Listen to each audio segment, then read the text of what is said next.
ভারতে ভোট শেষ হয়ে যাওয়ার পর ভোটের কাউন্টিংটা কিভাবে হয়? দেখুন, ভারতের নির্বাচন শেষ হয়ে যাওয়ার পর ভোটের নিরাপত্তা এবং গণনার পুরো প্রক্রিয়া অত্যন্ত কঠোর নিয়ম মেনে পরিচালিত হয়।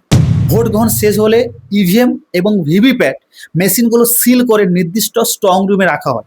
এই স্ট্রং রুমে 24 আওয়ার্স সিসিটিভি নজরদারি, কেন্দ্র বাহিনীর নিরাপত্তা এবং প্রার্থীদের প্রতিনিধিদের উপস্থিতিতে পাহারা দেওয়া হয়, যাতে কোনো রকম অনিয়ম না ঘটে। ভারতের সংবিধান সরাসরি এই টেকনিক্যাল প্রক্রিয়া নির্ধারণ না করলেও আর্টিকেল 324 ইলেকশন কমিশন অফ ইন্ডিয়াকে সম্পূর্ণভাবে নির্বাচন পরিচালনা করার ক্ষমতা দেয় এবং এই কমিশনই বিস্তরভাবে নিয়ম তৈরি করতে পারে। দেখুন, ভোট গণনার দিন নির্দিষ্ট সময় স্ট্রং রুমে প্রার্থীদের এজেন্টের সামনে ওই রুমটা খোলা হয়।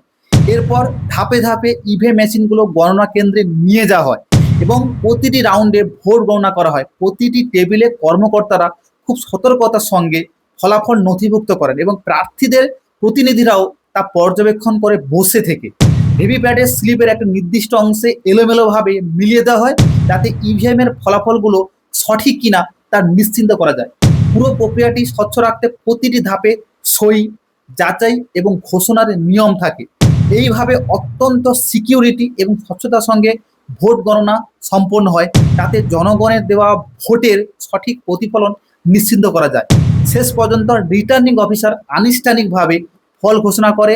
তাই বলা হয়, ভারতের নির্বাচন ব্যবস্থা এমনভাবে তৈরি করা হয়েছে যেখানে নিরাপত্তা, স্বচ্ছতা এবং বিশ্বাসযোগ্যতা এই তিনটি বিষয়কে সর্বোচ্চ গুরুত্ব দেওয়া হয়।